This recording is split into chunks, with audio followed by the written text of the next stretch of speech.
I'm Dr. Heather Nelson. This is a 5-minute pedagogy class. This week, I happen to be in an opera in my hometown, and I'm so excited to get back to singing again. It's been a long time since I've done it. Thanks, COVID. But anyway, one of the things that I've had to manage this week, of course, is with rehearsal every night until we open the show in a couple of days. I've really had to manage my vocal output. Now, I'm just in the chorus, but it's a pretty heavy chorus part, and so I'm singing through a good portion of the show.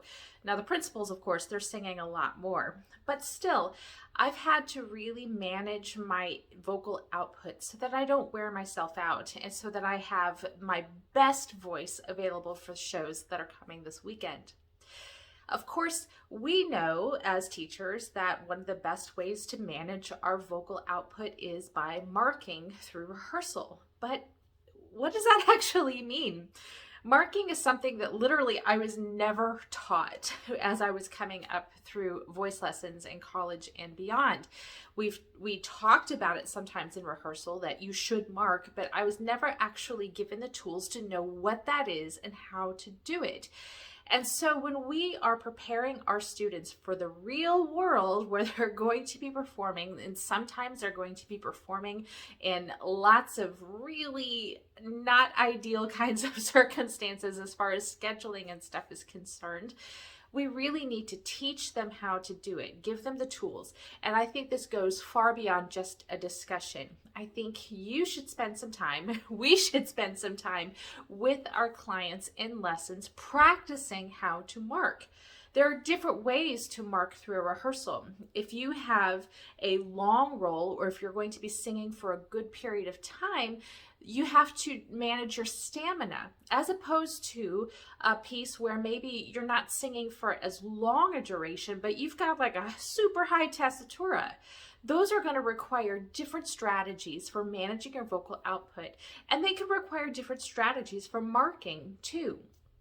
And so as you are working with your clients, go through their scores, note where, okay, maybe you can drop the octave here, or maybe through this portion of the singing, you're not going to sing as loud, and you're going to manage your volume through here so that we are managing the impact of the vocal folds coming together for louder dynamics as an example. By coming up with strategies for these types of things, you can give your clients the tools that they need to eventually be able to do that for themselves. I think it's probably not a big surprise that, particularly for younger singers who are early on in their careers, we have a really strong impulse to give our best all of the time. And so marking can almost feel like we're giving up or we're not giving 100%, but it really needs to be part of our tool bag as singers so that we are doing our best and saving our best for when we are giving our performances.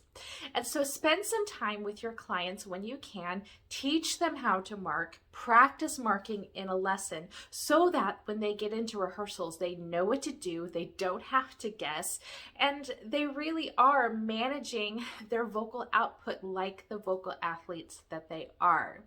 If you have any suggestions, any questions, or any comments, I would love to hear about them. You could put them in the comments or send me a DM through socials. I hope that you have a wonderful week of teaching, and if you're performing this spring, I hope it goes super well. I am so excited to be back on stage. Have a great day, and thank you for watching.